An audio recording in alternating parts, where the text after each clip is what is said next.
hard being a single parent. That's the biggest obstacle I've really encountered.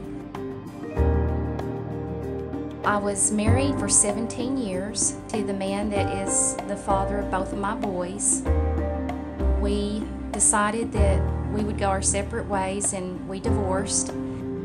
After the divorce, of course, the boys seemed to be angry, and I decided that this would be maybe our chance to start a new leaf in life.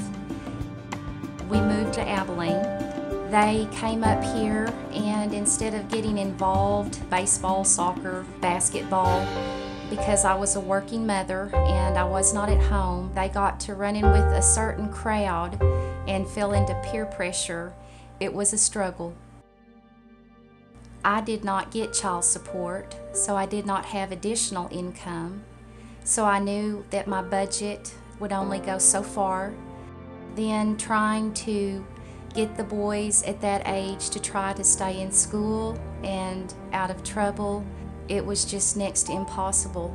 I would say that trying to be a single parent of 2 teenage boys was the biggest obstacle I've had to ever face in my life.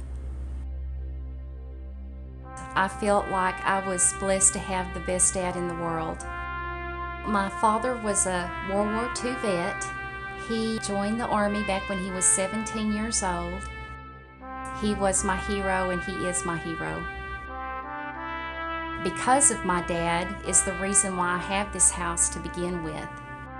He was getting sick with cancer, and before he passed, he bought this house for my boys and I to have a roof over our head. My dad did say that because this was an older house, he told me, he said, "Now, hon, you know, you'll be looking at some repairs." When he passed, this house was willed to me.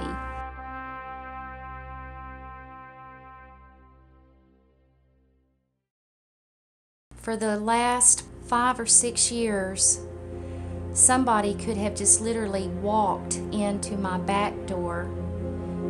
I had no lock. The window had been broken out. It was being kept together with cardboard and duct tape. The front door did not lock, and I found myself, especially when I had Aiden here with me at nights, just before going to bed, just praying to God that we would be safe. It was horribly unsafe. This last winter, when I had my grandson Aiden, the floors ice cold. I could bury myself in several blankets, but only could use a couple of electric heaters to heat the house. I could blow air and see the fog coming out. It was miserable. And it's one thing for you to try to stay warm like that, but impossible for a little one. I would get in the car and I would look at that jungle in front of my house, knowing that I didn't have the equipment, the money, or with the arthritis that I have in one of my arms, the physical capacity of fixing any of it. Just pretty much a sense or a feeling of hopelessness. Just always wishing and hoping and praying somehow that I would find a way that I could get that bush and jungle removed in front of my house to get to it. When I first heard about the Dice We Care team, Gordon Story was talking to another employee, and I overheard some of the conversation as to what they were going to be doing on an upcoming project, and I thought it sounded so interesting. And then at the same time though, I thought it was just for people that lived at Dice or on base. Had no idea that it was a community type organization.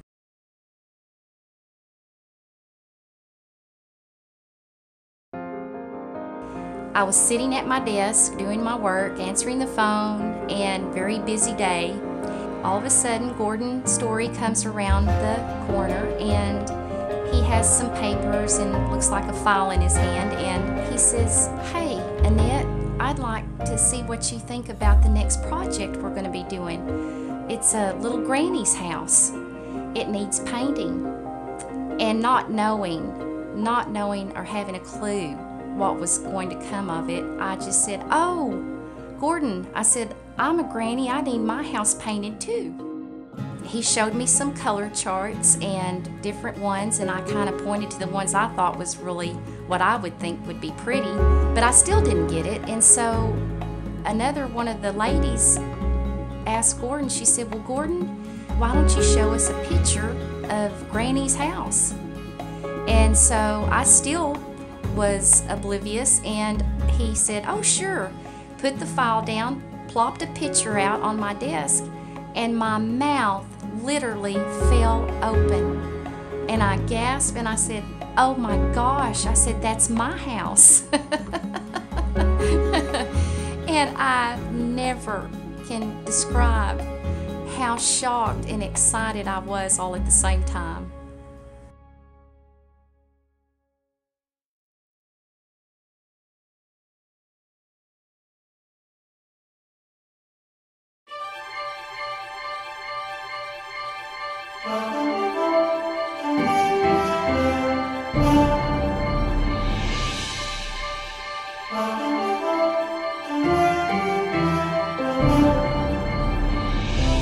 On a couple of occasions when the work was going on, I went to visit my son, who is out of town, and I had a couple of chances to stay at relatives' friends' house on the trip and make it a longer, more extensive trip, but knowing that everyone and what was going on at my house, the anticipation of getting back, I declined each and every request to stay. I could not wait to come back and see what had been done.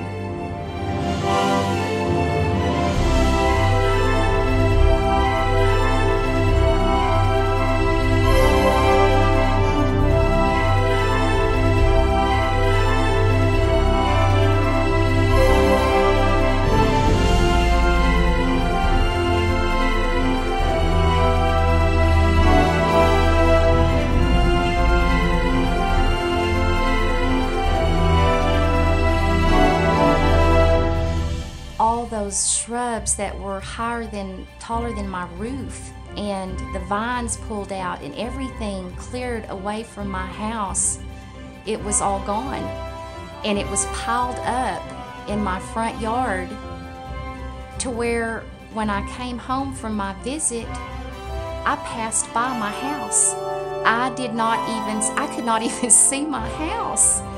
It was a mountain literally in my front yard.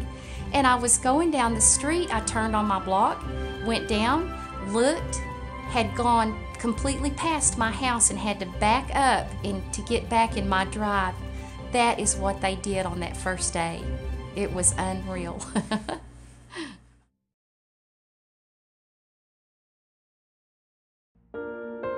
Thinking that day that there wouldn't be anybody even show up because it was so cold, it was rainy, and I thought, well, they'll just have to call it off.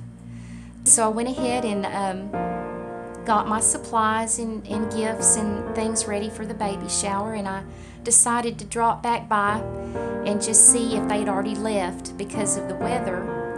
And instead, lo and behold, I came up to my block just to turn down my street, and the whole entire street was lined with cars. And even more to my amazement, I looked and I thought, oh my Lord, there was like 50 people in my front yard.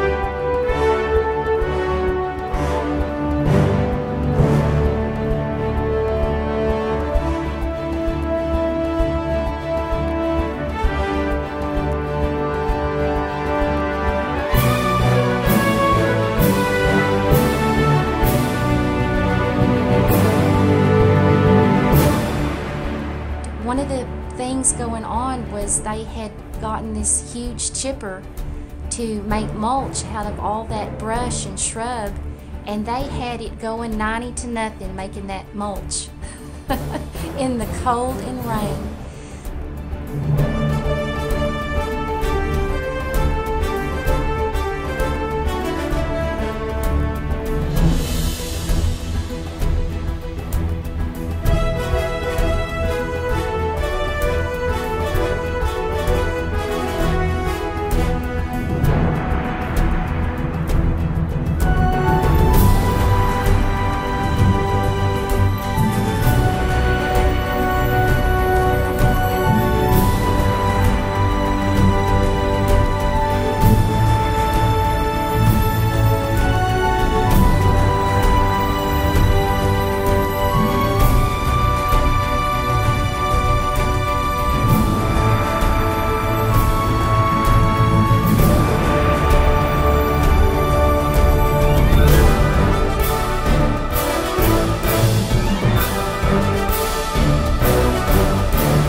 Actually got so emotional when I saw that, not only because of the fine men and women that they are, but to give up their Saturday to come do something like that in that kind of weather just overwhelmed me, and I literally was reduced to tears.